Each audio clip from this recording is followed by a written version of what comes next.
Oi gente, tudo bem com vocês? O meu nome é Lorena Eltz, sejam bem-vindos ao meu canal no YouTube e também sejam bem-vindos a este segundo episódio, segunda parte do vídeo sobre a minha cirurgia. Como eu falei no vídeo de ontem, caso você não tenha assistido, eu contei todo o meu pré-operatório e hoje eu vou contar especificamente detalhes do dia da minha cirurgia e de como a cirurgia foi feita. Então, se você tá curtindo esses vídeos, já não se esquece de se inscrever no canal, de deixar o seu like, comentar aqui embaixo maiores dúvidas, que depois eu prometo responder, e me segue lá no meu Instagram, @LorenaEltz. Eu falei, e fiz um vídeo no hospital, inclusive, explicando mais ou menos a minha cirurgia, porque vocês estavam curiosos demais para saber o que seria feito. Mas agora que eu realmente fiz, eu posso dar detalhes, eu posso mostrar para vocês e eu posso falar como que foi o dia, viver o dia da cirurgia, né?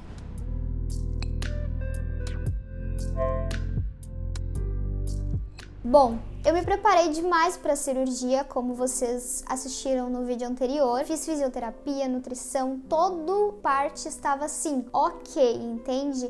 Dormi um dia antes cedo, consegui ficar calma, tranquila, mas quando chegou o dia, eu confesso que eu fiquei bem nervosa. A cirurgia foi marcada para o dia 27 de julho, às 3 da tarde.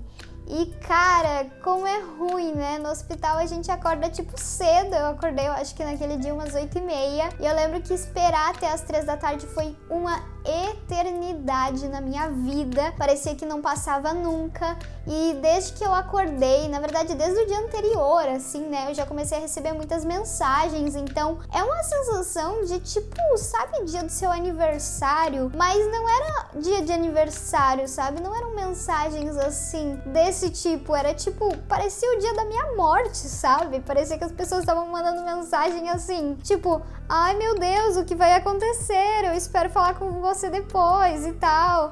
Então, isso começou a me gerar muita ansiedade. Eu não tava com medo, em nenhum momento eu sentia assim medo do procedimento. Eu sabia e conversei muito com a minha médica antes. Eu assinei um termo de responsabilidade, né? Nesse termo eu falava que eu corria risco de vida, que eu podia ter infecções gravíssimas, que eu podia não acordar e várias coisas. E eu fui lá na cara e na coragem, assinei o termo e falei, bora, é nóis, vamos lá, eu confio em vocês e viva a ciência, sabe? Então é um dia estranho assim na sua vida. Se você for pensar, era uma sensação de que eu só queria ir pro bloco cirúrgico logo, sabe?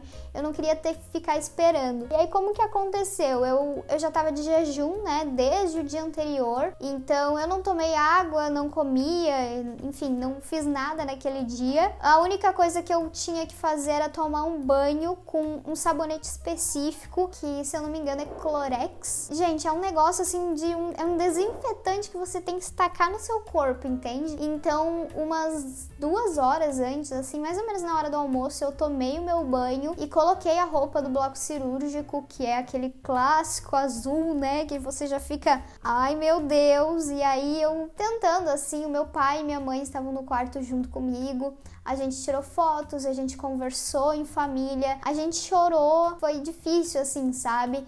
Um dia antes, os enfermeiros da noite, né, eles me desejaram sorte. Bom, eu fui chamada pro bloco cirúrgico às 2 horas da tarde, gente. Foi tipo 1 hora antes, sabe?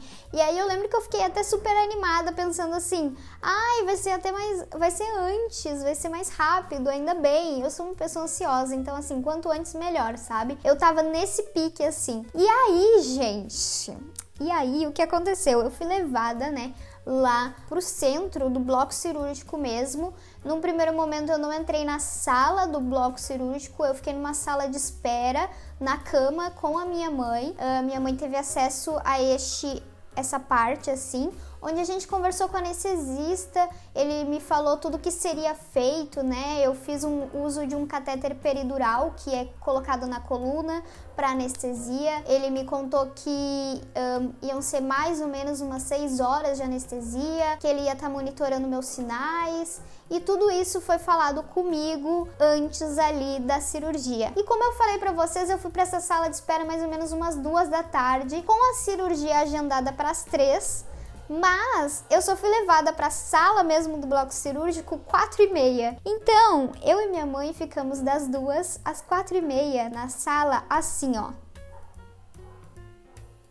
Sério, foi muito agoniante essa parte. Eu não aguentava mais esperar, era uma sala minúscula, não tinha nada pra fazer lá, só tinha eu e minha mãe. E foi ali que me bateu o desespero, sabe? Que eu chorei, que eu abracei ela e que eu falei, meu Deus, e se eu não voltar, sabe? E eu acho que aquela espera ali, ela foi, assim, agonizante mesmo. Mas logo daí eu fui chamada às 4h30, como eu falei. Daí você é levada sozinha mesmo, né? Quando você chega na sala do bloco cirúrgico, caso você nunca tenha feito uma cirurgia grande, saiba que é uma sala bem grande, gelada, totalmente higienizada, com muitos aparelhos. É um negócio surreal, assim, que só quem vive mesmo pra explicar. Tinha uma equipe enorme lá me esperando já. A minha médica cirurgia já tava lá e depois alguns outros médicos, o meu gastro, foram chegando. O anestesista tava lá, ele começou a fazer o procedimento primeiro do catéter este peridural na coluna. Então eu acordada mesmo fiz a colocação desse catéter. É um pouco chatinho porque ele corta ali as costas, ele insere o catéter, tem uma anestesia local. É um negócio que demora ali mais uma meia hora. Então assim, a minha cirurgia, ela só começou mesmo, pelo que eu saiba, umas 5h30, sabe? Que foi uma hora que eu dormi realmente. Até eu dormir, eu conversei muito com a minha médica. Eles fazem uma nova lavagem no seu corpo, então eles passaram gás em mim com mais coisas. Eles colocam os seus braços assim pro lado, cada braço com as necessidades ali, né? Aparelho de pressão ou o braço para uma punção de emergência, caso eu perca sangue ou caso eu precise levar alguma injeção de adrenalina ou qualquer coisa do tipo. Sim, essas coisas elas acontecem dentro do bloco cirúrgico. Pode parecer meio Grey's Anatomy, sei lá, para quem assiste a série, mas essas coisas elas realmente são procedimentos padrão de quando você vai pra sala do bloco cirúrgico, sabe? E aí, gente, eu coloquei também uns negócios na perna que era para não dar trombose. Então é um aparelho que fica movimentando e fazendo o sangue circular nas suas pernas por ser um período muito longo, né? Eu também coloquei uma sonda de urina, mas isso eles fizeram comigo já desacordada.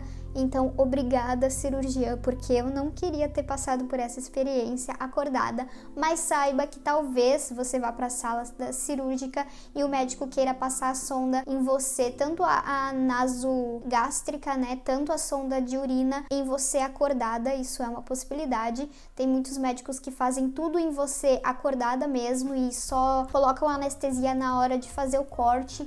Então, isso varia de pessoa para pessoa. A única coisa que eu fiz acordada foi colocar o catéter, que é um pouco desconfortável, mas não tanto. E aí, eu coloquei os aparelhos de oxigênio, eles colocam uma máscara no seu rosto e basicamente você apaga para sempre, você não lembra mais de nada. Você vai dormindo aos poucos. Eu dormi de mão dada com a minha cirurgiã, ela me deu as mãos, ela falou que tudo ia dar certo.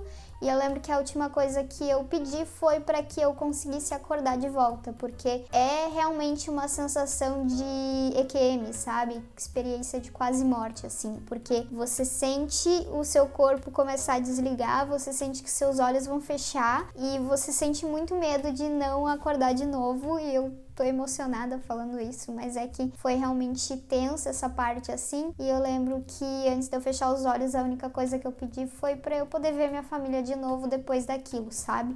E que desse tudo certo. Bom, agora eu vou contar o que os meus pais me contaram, né? Porque depois disso, no dia da cirurgia, eu tava lá de boas, dormindo, sendo a retirada do intestino.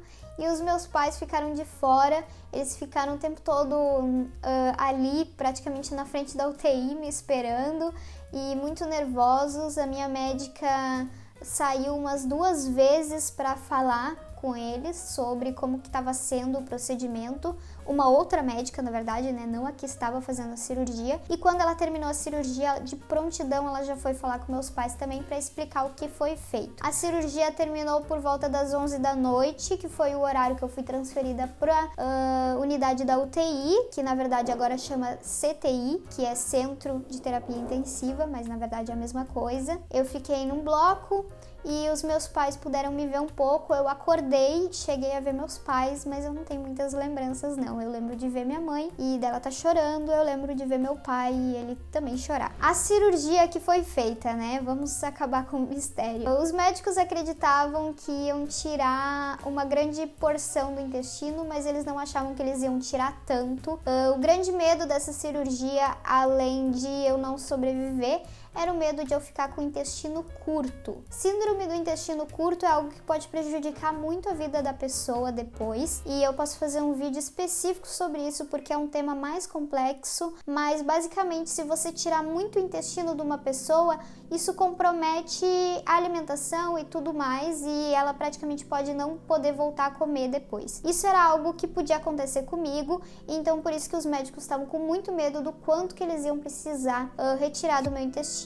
A cirurgia foi um sucesso, eu aguentei muito bem, mas a minha cirurgia conta que quando ela abriu, ela ficou muito assustada com tudo que ela viu ali dentro. O meu intestino estava totalmente necrosado, inflamado, com muitas úlceras, eram centenas de úlceras de verdade. Eu tenho as fotos e eram mais de 100 mesmo úlceras assim. Foi retirado uma porção de 1 metro. Ela acreditava que ia tirar bem menos, mas ela decidiu retirar toda essa porção. Ela ia, a princípio, tirar pequenos pedaços e, no fim, ela decidiu tirar todo este 1 metro. Ela mediu todo o meu intestino fino, então ela retirou tudo de dentro do meu corpo, fez a medida aproximada, que deu mais ou menos 3,20 metros pro meu tamanho, né, gente? Esse é o normal. E ela retirou 1 metro, então eu ainda fiquei com mais ou menos 2,20 metros de intestino, o que é pouco, mas é ainda ok, sabe? Eu posso voltar a comer, caso seja isso que você esteja se perguntando. Ela também encontrou coisas que não haviam sido vistas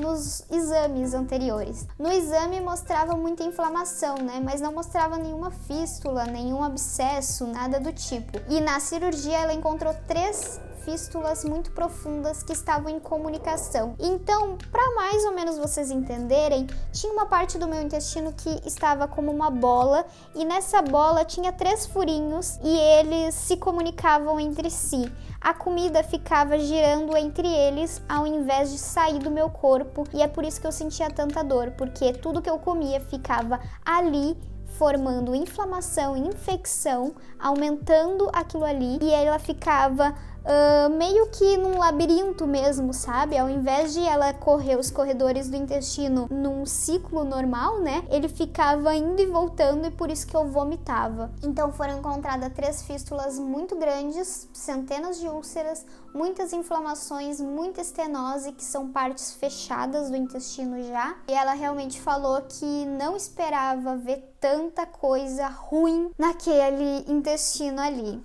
E aí eu fui pra UTI, como eu falei pra vocês, e aí é outra história que merece um vídeo completamente isolado, porque eu passei 3 dias na UTI, mas assim, foram 3 dias insanos da minha vida.